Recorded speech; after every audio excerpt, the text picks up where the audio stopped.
The first ugly thing my brother said about our mother that morning sounded so polished a stranger might have mistaken it for care. We were standing in the hallway outside Mr. Avery's office while his receptionist arranged a tray of coffee in paper cups and those dry grocery store sugar cookies nobody ever eats. Rain tapped softly against the front windows. Daniel checked his watch, smoothed the cuff of his blue dress shirt, and said, "I just hope we can keep this simple."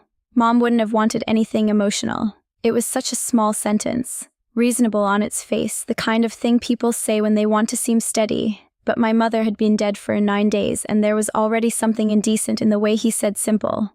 Like her life had narrowed down to paperwork and signatures and how quickly we could all get back to our schedules. I looked past him into the waiting room instead of answering.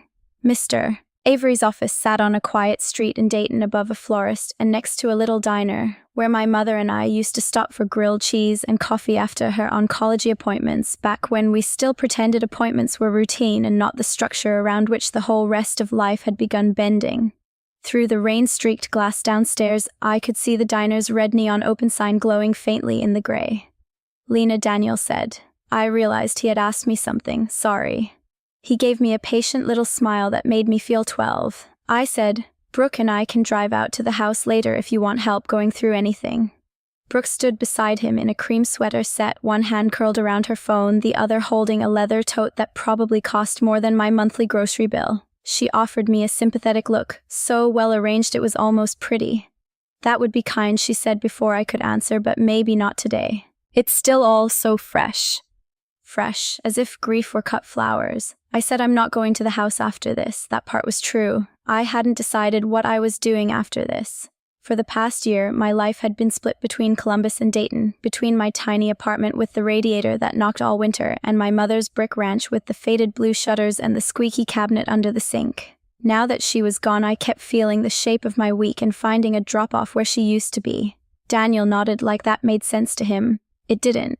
He had not been at the house enough for things like the squeaky cabinet or the pill organizer on the counter or the folded bath towels in the hall closet to register as anything more than set dressing around illness. Still, he said we should try to be practical today. Practical, simple, emotional. He had always been good at choosing words that made him sound like the adult in the room, even when what he was really doing was deciding what everybody else was allowed to feel. I had known that since we were kids. When our dad left, Daniel had been 13 and I had been 7, and overnight he became the child people said had taken it so well. What that mostly meant was he could speak in complete sentences to neighbors and church ladies, and make them feel less awkward. I cried in the laundry room when nobody was looking and started learning how to be useful. Useful children get praised too, just in a different currency. You get thanked for being mature. You get handed casseroles to put away. You get trusted with the things that need doing. I was still standing there with that old feeling in my chest when the receptionist opened the door and said Mr. Avery was ready for us.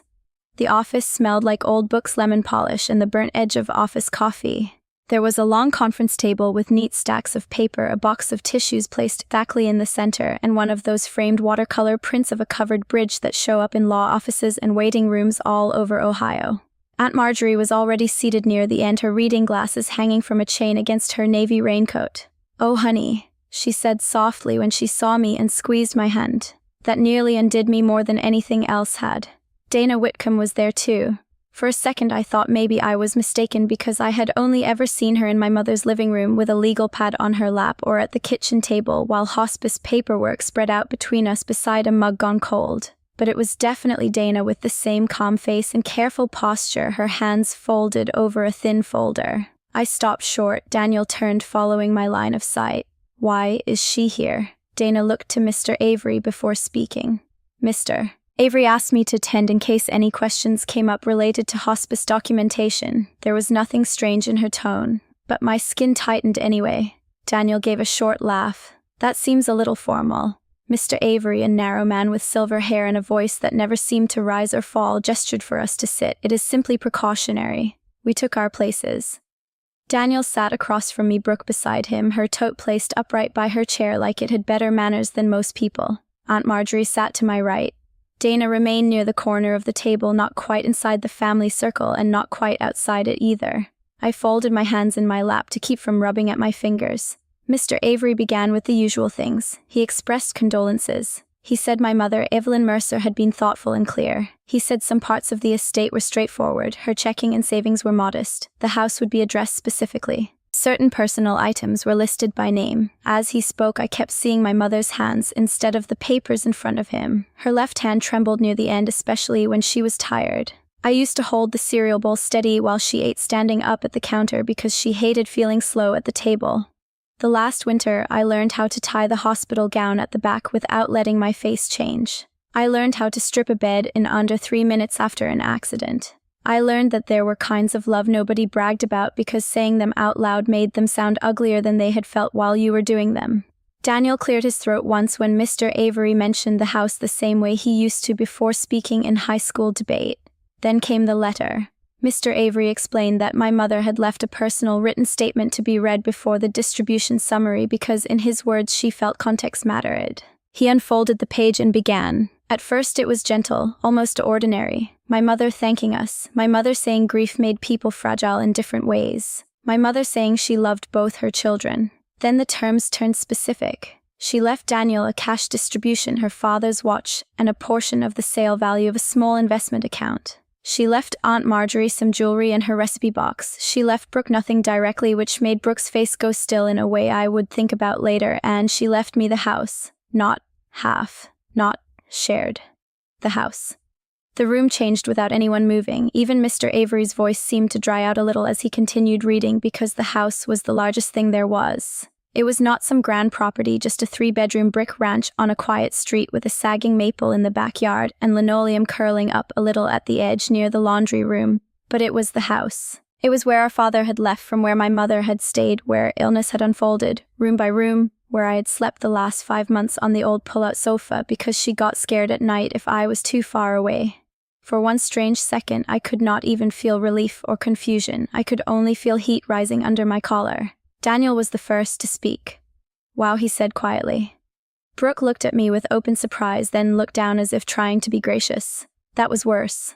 Aunt Marjorie drew in breath through her nose. I heard my own voice ask what. Mr. Avery glanced up. "Your mother left the residence to you, Lena, along with its contents except where otherwise specified." Daniel let out a breath through his teeth and leaned back in his chair. "I mean," he said, giving a short, disbelieving laugh. "I knew you two were close, but—" He didn't finish the sentence. He didn't have to. Brooke reached for Daniel's wrist lightly, the gesture so tasteful it made me want to throw something. "Honey," she murmured, then looked at me. "I'm sure there's an explanation." My ears were ringing. I said I didn't know about this, and I meant it. My mother had talked around practical things near the end, but never like this, or maybe she had, and I had refused to hear it. I didn't know. All I knew was that the room had shifted under me and somehow I was already standing in the place where suspicion goes. Daniel's expression tightened into concern, which on him was always dangerously close to control. "Mom wasn't in a normal headspace those last few months," he said carefully. "I think we all know that." Dana's eyes lifted, then not dramatic, just attentive. I turned toward him. She knew exactly what day it was every day. "I'm not saying she didn't," he said in the tone people use when they are very much saying exactly that. "I'm saying when one person has that much access, that much private time, things can get blurry."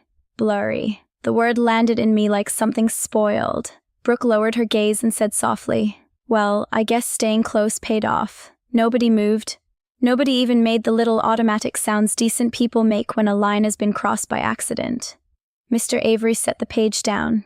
Aunt Marjorie's mouth pressed tight behind her glasses. Dana kept her hands folded over the folder in front of her. Daniel did not look at Brooke, which told me enough. This was not a surprise to him. Maybe not rehearsed exactly, but ready. Available. I sat there with my hands in my lap and felt all at once how easy it would be for this room to believe that the worst year of my life had been some long con with casseroles and pill bottles and damp washcloths and hospice forms.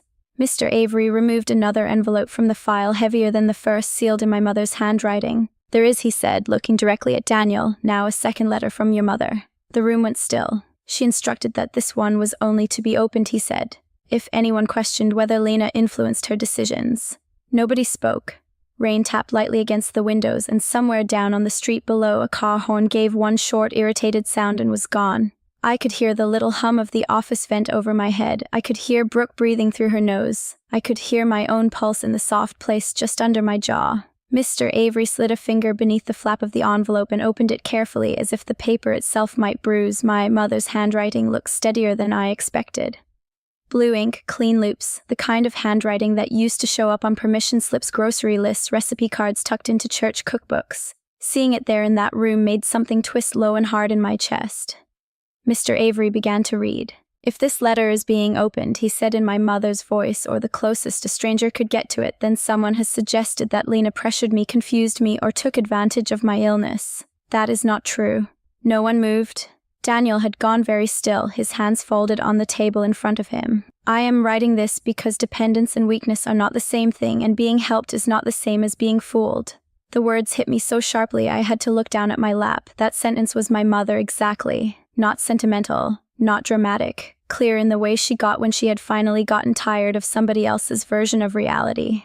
Mr. Avery continued, "Lena did not ask me for my house, she did not ask me for money. In fact, when I first tried to talk to her about changing my will, she told me not to discuss it with her again unless I had spoken to my attorney and made my own decisions. She said she did not want anything I was not fully sure about. I'm fully sure." My throat tightened. I had forgotten saying that. Or maybe I had not forgotten it so much as filed it away in the place where exhausting months go when you are just trying to survive them. I remembered the kitchen then, not the lawyer's office. Late October. The old clock over the stove ticking too loudly. My mother wrapped in that beige cardigan she kept even after it got soft at the elbows. She had been sitting at the table with one hand around a mug of tea gone cold, telling me she needed to take care of some things. I had interrupted before she could finish. "Mom, please don't do this with me. Call Mr. Avery if you want. Talk to Daniel too. I don't want to have any part in it." At the time I had thought I was being decent, safe, careful. Now hearing it back, years of family instinct rearranged themselves so fast it made me dizzy.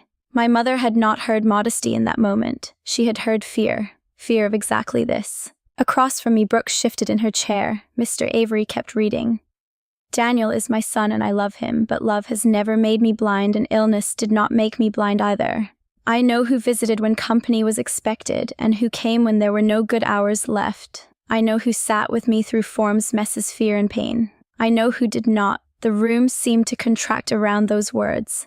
Aunt Marjorie lowered her eyes. Daniel inhaled slowly and said, "This is unnecessary." Mr. Avery did not look up. "I'll continue. I do not say this to shame anyone. I say it because I know my family. Daniel has always been easier to admire in public. Lena has always been easier to lean on in private. That imbalance began long before I was sick, and I am ashamed of the ways I participated in it. I could not breathe right for a second after that. My mother had never said anything like that to me while she was alive. Not in so many words. There had been moments near the end when she looked at me too long before speaking, as if she were assembling something she did not have enough strength left to finish. Once, while I was changing the sheets on her bed after an accident she pretended had been less humiliating than it was, she said, "You always got handed the part that needed doing." I had laughed a little and told her not to make that face at me. I thought she was talking about the laundry. Now I realized she had been trying to say something much larger and I had spared us both by refusing to hear it. That cost more than the accusation had. Mr. Avery reached the second page. There is a folder attached with copies from the care calendar Lena kept on my refrigerator because hospice asked for consistency, and because when you are very sick your days can begin to disappear even if your mind does not. Those pages will show who was present for medications, overnight, falls, bowel issues, bathing appointments, and hospice visits. They are not there to embarrass anyone. They are there because I knew memory might become selective after I was gone. Daniel laughed once under his breath, but there was no ease left in it now. "This is unbelievable," he said. Dana lifted her eyes from the folder in front of her, not toward me but toward Mr. Avery, as if waiting to see whether she was needed yet. Brooke spoke before anyone else could. "No one is saying Lena didn't help," she said, her voice soft and strained now. "We all know she helped. But that doesn't mean Mom was in a position to make a fully balanced decision." There it was again. The same move, just cleaner now that the room had shifted. Praise the labor, question the mind, keep the moral stain where it belongs. I'd spent most of my life around that move. When our dad left, Daniel got to be the grieving son. I became the one who remembered when picture day forms were due, the one who called Aunt Marjorie back, the one who reminded Mom there was no milk left. Later, when Mom started chemo and Daniel lived 40 minutes away in a bigger house with a finished basement and Brooke's decorative pumpkins lined up on the porch every October, he was still the one people described as trying so hard. He sent flowers. He spoke well to doctors. He called from the parking lot if he was running late. I learned how to lift my mother without making her feel heavy. That difference had apparently never counted as evidence of anything except availability. Mr. Avery set the second sheet down and opened the folder clipped beneath it. Inside was a stack of photocopied calendar pages in my mother's handwriting and mine. October, November, December. Short notations in blue and black ink. Nausea worse today. Bath assistant 7:30 p.m. Daniel cancelled. Dana visit noon. Fall in bathroom. Change sheets. Brooke dropped soup. Couldn't stay. Lena stayed overnight. My face burned. I'd not known those copies existed. I had not known my mother had kept them after hospice no longer needed the daily detail. Seeing those ordinary ugly little records spread out under fluorescent office light felt like standing half-dressed in public. They were true, and because they were true, they were unbearable. Aunt Marjorie adjusted her glasses and stared down at one of the pages. Her mouth had gone thin. Daniel leaned forward. A care calendar isn't the same thing as mental competency. Finally, Dinah spoke. No, she said quietly. It isn't. Everyone turned toward her. She folded her hands over the edge of the folder in front of her. But Evelyn Mercer's competency was assessed repeatedly in the course of hospice intake and follow-up, and there was no indication that she lacked decision-making capacity during the period when she contacted Mr. Avery to revise her will. Daniel's jaw tightened. With all due respect, that's not really. She also discussed this specific concern with me, Dana said, still calm. Not the contents of the will. The concern that Lena's involvement in her care might later be described as influence rather than care. I felt something inside me go cold, and then strangely steady. Brooke looked at Daniel, then not at me. Dana went on. Your mother was very clear. She said more than once that she worried the child who stayed closest to the practical realities of her illness would be treated as if proximity itself were suspicious. No one said anything. In the silence, I saw another memory I had not understood at the time. January after a snowstorm. Dana at the kitchen table, her coat still on the back of the chair. My mother in the recliner by the front window looking pale and furious because she had needed help using the bathroom twice before 10 in the morning. I was rinsing out the basin in the sink when my mother said in that clipped voice she used when something mattered, "People are more comfortable with casseroles than with the body. They think showing up for the soft parts is the same as loving you through all of it." I'd told her not to talk like that. Dana must have remembered. The shame of that burned almost as much as the rest. Not because I had done anything wrong exactly, but because I had kept protecting everyone from the truth, including her. I had acted as though naming the imbalance would make it uglier when in fact the ugliness had been there all along, waiting for an office with polished wood and legal pads to reveal it. Daniel sat back in his chair and crossed his arms. This is getting turned into something it wasn't, he said. Mom was sick. Everybody handled that differently. Aunt Marjorie looked up at him, then really looked, and for the first time since the reading began, there was something close to displeasure in her face. Differently is one word for it, she said. Daniel ignored her. He was looking at me now, and that was somehow worse. Not angry, almost wounded, as if I had done something by remaining in the chair where he had helped put me. You could have said something, he said. I stared at him. About what? That I was tired, that your mother cried when she couldn't make it to the bathroom, that she apologized to me for her own body, and I told her it was okay until the words stopped sounding like language, that every time you breezed in with good coffee and a careful face, I wanted to shake you and also hug you and also ask you to please for 1 hour, not leave me with all of it. I had said things, just never in a language the family was willing to count. Mr. Avery straightened the pages into a neat stack. The letter makes Mrs. Mercer's intentions very clear. Daniel laughed again, but it came out thin this time. Clear to you, maybe. Dana did not flinch. It was clear to your mother.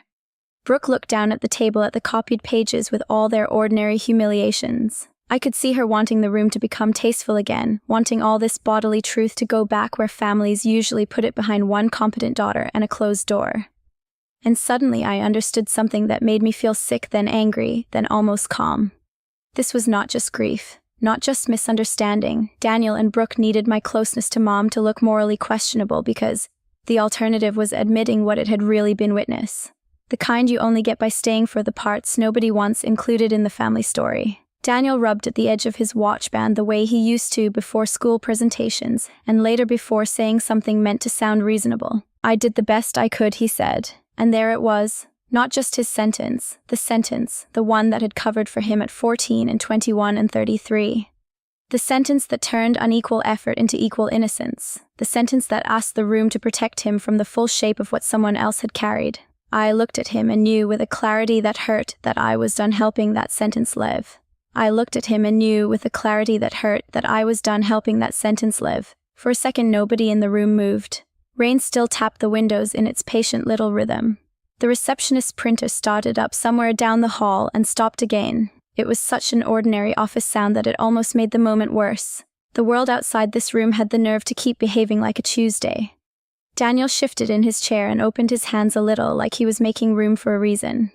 What was I supposed to do, he asked. Move in, blow up my marriage, quit my job. Mom didn't want that either. The old reflex rose in me before I could stop it. The instinct to soften everything, to tell him no one was saying that, to protect the room from the full ugliness of what had just been exposed. I felt it come up and this time I let it pass through me without obeying it. You're still doing it, I said. My voice sounded strange to me. Not louder. Just flatter, cleaner. Like something had been wiped off it. Daniel frowned. Doing what? Making this about what would have been fair to ask of you, I said. That's not what this is about. Brooke glanced at him, then at me wary now, as if Tone had finally stopped being her friend. I looked down at the copied calendar pages spread across the table. My handwriting was there in black ink. Meds 8 a.m. Nausea worse, changed bedding. Dana noon, shower help. Couldn't keep soup down. Daniel, maybe Saturday. Maybe Saturday. I almost laughed. What this is about, I said, is that all of you were perfectly willing to let me do the parts of loving her that made everyone uncomfortable. The bathroom floor, the sheets, the pills. The nights she was scared and mean because she was in pain and embarrassed and exhausted. The days she couldn't hold a fork right. The things nobody posts about. The things nobody brings flowers for. I wasn't looking at Daniel anymore. I was looking at the papers. It was easier that way.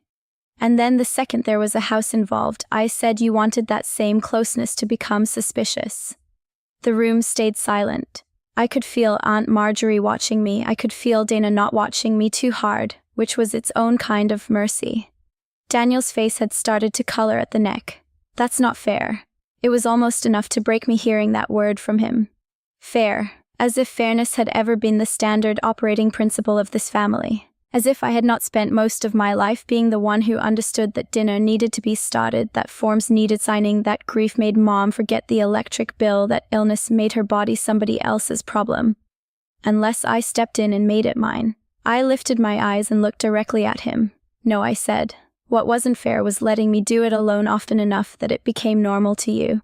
Brooke sat up a little straighter. Lena, nobody said you did it alone. I turned toward her. You implied I got paid for it. Her face changed then. Not into shame exactly. Into the discomfort of someone who has spent a long time believing that civility can bleach anything clean. I said one thing, she replied quietly, out of shock. Yes, I said, you did. She dropped her gaze. That might have been enough once, a partial retreat, a softer tone. Something for me to gather up and use as a reason not to go further. I had built entire versions of myself out of less than that, but my mother's words were still on the table between us. Dependence and weakness are not the same thing. Being helped is not the same as being fooled. I thought of her in the recliner by the front window in January light, furious with her own body because it had made a witness out of me. I thought of the way she used to apologize after I helped her wash her hair as if I were the one being robbed. I thought of the time she cried because I had to cut the neckline out of one of her favorite nightgowns after the port made it too painful to pull fabric overhead. I had told her it was just cloth. Now I realized what she had feared was not the cloth, it was being reduced. By sickness. By dependence. By the people who could only tolerate the soft focus version of what decline looked like. Daniel rubbed his watch band again. I came when I could, he said. Aunt Marjorie made a small sound in the back of her throat. Then very calmly she said, You came when it was visitable. Daniel turned toward her, startled. Excuse me. She adjusted her glasses and looked at him with a steadiness I had not seen from her in years. You heard me. He laughed once, but there was no confidence in it now. So now we're doing this. We're going to sit here and pretend I didn't love my mother because I wasn't sleeping on the couch. No one said you didn't love her, Dana said. Her voice was so measured it made everybody else sound sloppier by comparison. Mr. Avery folded his hands. Mrs. Mercer's intentions are legally and plainly stated. The house goes to Lena. Unless there is a credible challenge to competency, which at this point I do not believe exists, that matter is settled. Daniel looked at him like he had personally betrayed him. So that's it, he asked. A couple calendars, a hospice worker, and a letter written when she was half sedated, Dana answered before Mr. Avery could. She was not half sedated when she met with me on the dates in question, she said. And if you are going to question your mother's mind now, then at least do her the respect of being accurate. Something in the room shifted, then not loudly but all at once. It was the difference between tension and shame. Tension still assumes everyone might survive the story they came in with. Shame begins when that story will no longer hold. Daniel felt it. I could see that he felt it. He looked back at me as if I might rescue him from the room's new understanding, as if I had not been the one he'd offered up to it in the first place. Lena, he said, and there was a note in his voice I recognized from childhood. From every moment he wanted me to make something easier. You know I loved her. I held his gaze. I know I said, but loving her and carrying her were not the same thing. That landed harder than I expected. Maybe because I had never said anything that plain to him in my life. He blinked. Brooke went completely still. I went on before I could lose the nerve. You keep acting like the accusation was about money, I said. It wasn't. Not really. The money just gave you a respectable way to say what you needed to say. Daniel stared at me. You needed my closeness to her to mean I had power over her, I said. Because if it didn't, then it meant I had witness, and witness is harder to live with. No one interrupted me. You were comfortable letting me do the parts of loving her that embarrassed you, I said. You were comfortable letting me handle the body, the fear, the logistics, the mess, the boredom, the repetition, the humiliation of it. But the second any of that counted for anything you wanted, it turned dirty. I stopped there. Not because I had run out of things to say, I hadn't. I could have said far worse. I could have described the basin in the sink, the smell of antiseptic on my sweatshirt, the way our mother once clutched my wrist and whispered so ashamed she could barely get the words out that she was sorry I had to see her like that. I could have laid every hidden thing on the table and made them all sit inside it. But that would have stripped her again, and I was finished participating in that too. Daniel looked away first. Aunt Marjorie took off her glasses and rubbed the bridge of her nose. Your mother knew exactly who was carrying her, she said quietly. It was the closest thing to a blessing the room was going to offer. No one apologized. That would have been too neat, and we were past neat. Mr. Avery began gathering the papers back into orderly stacks. Dana closed her folder. Brooke picked up her tote and set it back down without standing. Daniel sat there with his jaw tight, staring at the table like he was trying to find some version of events that had not just collapsed in front of him. I thought I would feel triumph. I didn't. I felt tired in a way that seemed to reach all the way into my bones. But underneath it there was something else too, something steadier than victory. I did not owe the room one more ounce of softening. When it was over, I signed where I needed to sign. Mr. Avery explained the next steps about the house in the kind of practical voice that would have made my mother smile faintly and say, see, we just do things one at a time. Dana touched my forearm lightly before she left. She was very clear, she said. I know, I answered. And for once I did. I left before Daniel did. The hallway smelled faintly of damp wool and copier toner. Downstairs, the florist was bringing in a bucket of white mums from the sidewalk before the rain could ruin them. I crossed the street with my coat unbuttoned and got into my mother's old Subaru, the one I had driven so many times to pharmacies and appointments and grocery stores where she would forget half the list and remember it all once we were back in the car. I sat there without starting the engine. The pharmacy was 2 blocks over, the same one where we used to wait for nausea meds and blood pressure refills, and the lidocaine patches, she said, smelled medical in a tone that made it sound like a personal insult. Once last fall we'd sat outside there while rain slid down the windshield and she rubbed hand cream into her knuckles and told me she missed being the person who could open jars without having to think about it. I had laughed and she had laughed too, then looked at her hands a second longer than she meant to, without really knowing why. I opened the glove compartment. An old insurance card, 2 napkins, a church bulletin folded in half, and there shoved toward the back a half-used tube of lavender hand cream with the cap a little cracked. I stared at it until my vision blurred. Then I took it out, flipped the cap open and squeezed a little into my palm. The scent was faint now but still hers. Clean, floral, ordinary. I rubbed it into my hand slowly, the way I'd watched her do 100 times while waiting for prescriptions or sitting at red lights or listening to weather reports she pretended to care about more than she did. Outside, the rain had started to let up. The florist's window caught a little amber light from somewhere behind the clouds. I sat there in the driver's seat with my mother's hand cream on my skin and the papers in my bag, and the whole long ugly year finally named for what it had been. Recognition had come too late to spare me. But it had come in time to tell the truth, and for the first time since she died, that felt like enough to let me breathe.